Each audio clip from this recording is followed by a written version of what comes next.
विधायक यूसुफ अंसारी जी के पारिवारिक कार्यक्रम में मैं शामिल होने आया हूं। परिवार के सदस्य और जिनका अभी विवाह हुआ, मैं उनको बधाई और मुबारकबाद देकर के आ रहा हूँ। मुरादाबाद, रामपुर और आसपास के जिले ये समाजवादियों के साथ हमेशा रहे हैं। मुझे याद है कि पिछले चुनाव में मैं मुरादाबाद नहीं पहुंच पाया था और कई बार कुछ लोगों से जब बात हुई, उन्होंने यही कहा कि आप दूसरे जिलों को देखिए, यहाँ तो हम आपको जिता करके भेज रहे हैं। मैं मुरादाबाद और आसपास की जनता का बहुत धन्यवाद देता हूँ जिन्होंने उन परिस्थितियों में समाजवादी पार्टी की मदद की और समाजवादी पार्टी के एक एक प्रत्याशी को जिताने का काम किया। हालांकि यूसुफ अंसारी साहब 2 बार बहुत करीब से रह करके नहीं जीत पाए। वो परिस्थितियां आप बेहतर समझते होंगे। मुझे उम्मीद है कि आने वाले समय में यहाँ आसपास के जितना भी इलाका है, क्षेत्र है, वो एक बार फिर समाजवादी पार्टी के साथ खड़ा दिखाई देगा। जब से बीजेपी की सरकार आई है, अन्याय लगातार बढ़ता जा रहा है और अन्याय चरम सीमा पर है। और कई ऐसे मौके हैं, मैं आपको कन्नौज का उदाहरण दे सकता हूं। वहां पर सरकार के डिप्टी सीएम के माध्यम से लगातार संपर्क रहा। वहां पर बहुत सारे भारतीय जनता पार्टी के लोग लगे रहे। एक हत्या हुई, उसके बाद मैंने जिलाधिकारियों को कहा कि अगर हत्या हुई है उसके दोषी आप लोग हैं, प्रशासन है। और ये बात मैंने इसलिए कही कि अगर प्रशासन सही समय पर न्याय दे दे तो घटनाएं नहीं होंगी। प्रशासन पूरा भारतीय जनता पार्टी के इशारे पे काम कर रहा है और कई जिलों में भारतीय जनता पार्टी का पदाधिकारी बन के काम कर रहे हैं। वो रामपुर हमारे बगल में आदरणीय आजम खान साहब बैठे हैं, इन पे सब झूठे मुकदमे लगे हैं। इतनी परेशानी, तकलीफ और इस तरह का अन्याय किसी भी राजनीतिक परिवार के साथ नहीं हुआ होगा जितना इनके साथ हुआ है। आज जब मैं आपसे मिल रहा हूं, बात कर रहा हूं, सुबह सुबह मेरे घर पर एक परिवार आया और रोता हुआ आया कि रात में उनके परिवार, एक समाजवादी पार्टी के पूर्व में रहे प्रत्याशी, उसको उठा लिया है पुलिस ने। मैं लखनऊ से चल करके बरेली, बरेली से चल करके रामपुर और रामपुर से मुरादाबाद तक मैं फोन मिलाता रहा हूं, लेकिन अभी तक पुलिस कप्तान का फोन नहीं उठा। सोचिए, अगर पुलिस के अधिकारी भारतीय जनता पार्टी के पदाधिकारी बन जाएंगे, उनसे क्या न्याय की उम्मीद करेंगे आप? और ये एक घटना नहीं है। झांसी में दीपक यादव जो घटना में नहीं था, कहीं मौजूद नहीं था, सीडीआर में कहीं नहीं। आजकल तो इतना कुछ है, साइंटिफिकली आप टेक्नोलॉजी से प्रूव कर सकते हैं कौन कहां किस समय था। वो मौके पे नहीं है, उसको जेल भेज दिया। ईडी, सीबीआई, जितनी भी संस्थाएं, वो सब पीछे लगा दी। रमाकांत यादव, मैं कितने नाम लूं जो समाजवादी पार्टी के लोगों पर झूठे मुकदमे लगे हैं। ये भारतीय जनता पार्टी ने जो नई परंपरा चलाई है, ये लोकतंत्र को खतरा पैदा कर रही है। लोकतंत्र में ये स्वस्थ व्यवहार नहीं है कि आप अपने पॉलिटिकल लोगों पर झूठे मुकदमे लगाएं। मुझे याद है जिस समय बिजली विभाग का प्रोविडेंट फंड, उनके कर्मचारियों का एक प्राइवेट कंपनी में इन्वेस्ट कर दिया गया था। वो कंपनी जब भाग गई, कंपनी जब लॉस में चली गई, तो उस समय जिन अधिकारियों ने फैसला लिया था उनको जेल भेजा गया था, उनके खिलाफ कार्रवाई की गई थी। मैं इन्हीं भारतीय जनता पार्टी के लोगों से पूछना चाहता हूं, LIC, state bank of India और न जाने कितनी संस्थाओं का पैसा अपने सबसे प्रिय उद्योगपति को लगा दिया। आज कई लाख करोड़ का घाटा हो गया है। क्या उन अधिकारियों को भी जेल भेजा जाएगा जिस तरीके से प्रोविडेंट फंड को भेजने वाले अधिकारियों को सालों साल जेल रखा गया था? क्या भारतीय जनता पार्टी SBI, क्या भारतीय जनता पार्टी LIC के बड़े अधिकारियों को जेल भेजेगी? क्योंकि उत्तर प्रदेश में एक उदाहरण है कि अगर आपने किसी प्राइवेट कंपनी में इन्वेस्ट कर दिया है सरकार का पैसा और वो प्राइवेट कंपनी अगर भाग गई है तो उस समय के अधिकारियों ने जिन्होंने फैसला लिया उनके खिलाफ कार्रवाई हुई, जेल भेज दिया गया। क्या इस तरह जो लाखों करोड़ रुपया डूब गया केवल 2 कंपनियों में, क्या उनके SBI के, क्या LIC के बड़े अधिकारियों को जेल भेजा जाएगा? और देश को तो सपना यह दिखाया जा रहा था कि दुनिया में वो सबसे बड़े उद्योगपति बन जाएंगे, नंबर 1 पर उद्योगपति होंगे। लेकिन आज जब सूची देखते हैं तो 20 की सूची में भी वो नाम नहीं आ रहा है। आखिरकार कितना झूठ बोलेगी ये सरकार? उनकी तो वैल्यूएशन गई है, लेकिन जिन लोगों ने पैसा इन्वेस्ट किया था उन आम लोगों का पैसा चला गया।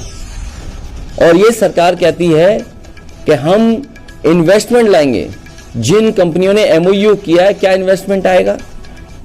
और लखनऊ में जो तैयारी हो रही है इन्वेस्टमेंट की, कम से कम सरकार ये बताए कि पिछली बार इन्वेस्टमेंट कितना आया था जब पहले बार MOU हुए थे। मुख्यमंत्री जी तो कह रहे हैं 75% वो जमीन पर ले आए। मुरादाबाद में बताओ कोई बड़ा कारखाना लगा हो सरकार की तरफ से, अमरोहा में कोई बड़ा कारखाना लगा हो सरकार की तरफ से, रामपुर में बड़ा कोई कारखाना लगा हो सरकार की तरफ से, या सरकार के प्रयासों से बरेली में कोई कारखाना ना लगा हो।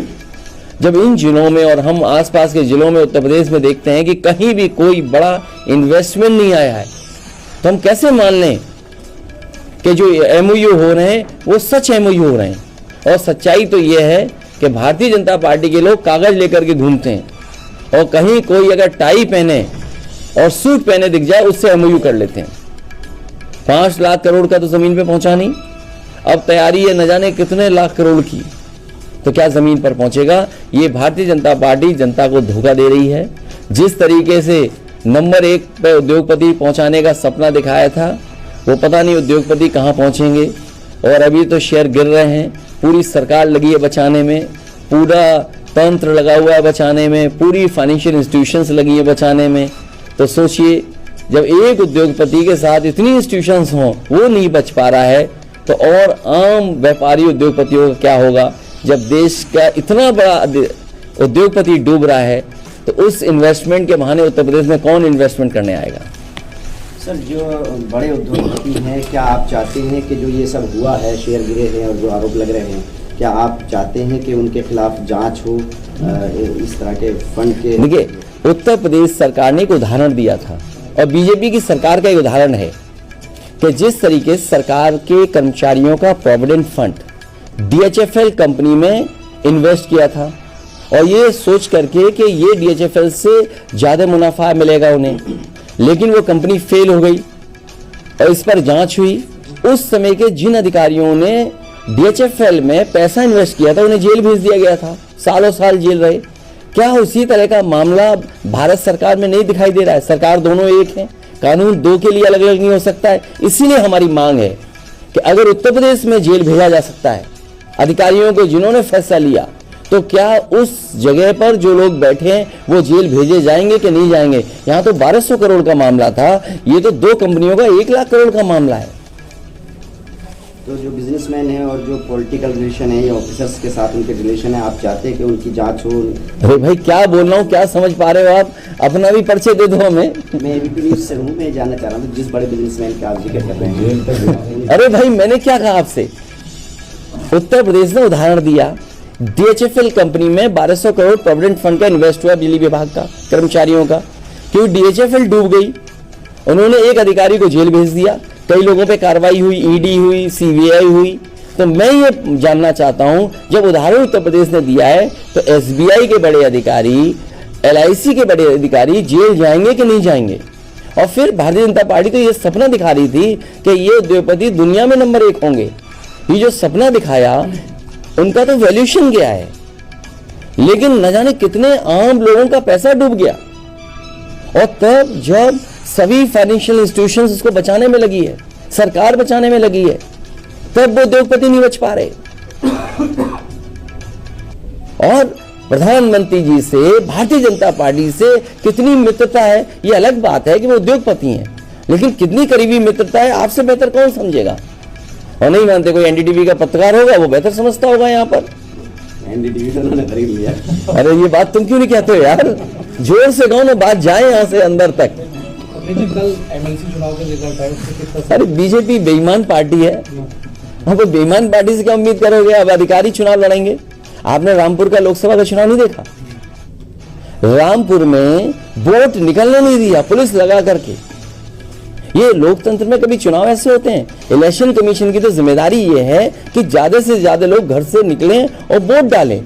आखिरकार ये कौन सी ताकत थी, कौन लोग पीछे थे जिन्होंने यहां पर वोट नहीं डालने दिया? मैनपुरी में भी कोशिश की, लेकिन मैनपुरी की जनता ने तय कर लिया था कि अगर उन्हें जान भी देनी पड़ेगी तो वो वोट डालने जाएंगे।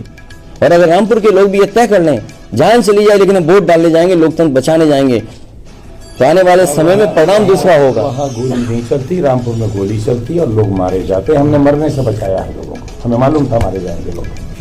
सही बात। सर, इन परिस्थितियों में 85 बनाम 15 का टारगेट कैसे पूरा करेंगे? ये क्या चीज है? अभी भाजपा का जो आया था 80 बनाम 20, उसमें आपकी तरफ से हुआ था कि नहीं, देखिए भाजपा को आप समझो, भाजपा के पास कोई महंगाई कम करने का कोई रास्ता नहीं है, बेरोजगारी कम करने का कोई रास्ता नहीं है। चरम सीमा पर दोनों चीजें पहुंच गई हैं, और अगर चरम सीमा पर दोनों चीजें पहुंची हैं तो वो कैसे खत्म करेंगे? तो अगर उनके पास रास्ता हो तो बताओ। 2024 के लिए क्या रणनीति है आपकी?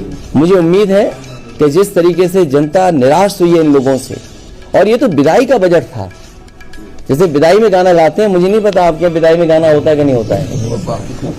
ये तो विदाई बजट था, ये समझ लो विदाई है इसके बाद। जी, लखनऊ में पोस्टर लग रहे हैं आपकी पार्टी की तरफ से कि भाजपा ब्राह्मण विरोधी है, उस पर क्या? नहीं, ये नहीं कहा हम लोगों ने, नहीं हमने विरोधी नहीं कहा। हमारी पार्टी का जो भारतीय जनता पार्टी ने सवाल उठाया है या जो बहस छिड़ी है वो हम पूछना चाहते हैं उनसे सदन में, और सदन में मुख्यमंत्री जी से बेहतर कोई नहीं कह सकता है, क्योंकि मुख्यमंत्री जी न केवल मुख्यमंत्री हैं बल्कि वो साधु संत योगी भी हैं और एक पीठ से आते हैं। हमें उम्मीद है कि वो कम से कम वो बताएंगे जिससे कि हमें जानकारी हो जाएगी आखिरकार हम लोग क्या हैं। सर, एक आरोप ये भी लग रहा है कि इस बार जो राष्ट्रीय कार्यकारिणी आपकी घोषित हुई है तो उसमें कोई ठाकुर या ब्राह्मण पदाधिकारी। क्यों ऐसा कहते हो? आप फिर से पढ़ लो सूची। आप ऐसा मत करो, ये बात मत बोलिए आप, केवल इसलिए कि न्यूज पे किसी ने मैसेज करके आपसे पूछा होगा ये पूछ लो, ये मत करो। आप पूरा जिसने आपको मैसेज भेजा हो उससे कहिए कृपा करके हमारी राष्ट्रीय कार्यकारिणी दोबारा देख लो। उनसे ये यारी कैसे खत्म हो ये तय कीजिए। हाँ, 2024 यारी कैसे खत्म हो? जो तैयारी है समाजवादी पार्टी की, जो एक मुद्दा देखिए, उठाया कि मैं ये मुख्यमंत्री जी से कि मुख्यमंत्री नहीं, मुद्दा नहीं उठाया, ये सच्चाई है। ये हमारे समाज की 5000 साल से पुरानी लड़ाई है, कोई आज की लड़ाई नहीं है। ये कोई लड़ाई आज की नहीं है, 5000 साल से, और समाजवादियों ने हमेशा प्रयास किया। और जो यहाँ पर जैसे बाबा साहब भीमराव अम्बेडकर जी थे, उनका प्रयास था कि ये खत्म हो, जाति व्यवस्था खत्म हो, इस तरह का भेदभाव खत्म हो। डॉक्टर राममनोहर लोहिया कोशिश कर रहे थे कि ये व्यवस्था खत्म हो। उसकी लड़ाई अभी छुट्टी नहीं, लड़ाई लगातार चलेगी। भारत सरकार ने 200 करोड़ रुपए का बजट का प्रावधान रखा है तालिबान के लिए, अफगानिस्तान के लिए, आपकी क्या राय है? सरकार से उन्हें अच्छे संबंध रखने पड़ेंगे। अब सरकार किसकी, सवाल ये नहीं है। भारत सरकार को अफगानिस्तान की सरकार से संबंध अच्छे रखने पड़ेंगे। अल्पसंख्यकों को बजट काट के उन्हें दे दिया जाए, वो अल्पसंख्यकों को बजट ही नहीं देंगे। किसी के पास संगठन आपका प्रदेश में काम नहीं कर रहा है, बंद है, तो अरे बहुत जल्दी बन जाएगा। अगर आपको कोई सुझाव हो तो हमें बता देना। नहीं, बन जाएगा, जल्दी बन जाएगा। चलिए, हमारे प्रेस के लोगों का बहुत धन्यवाद।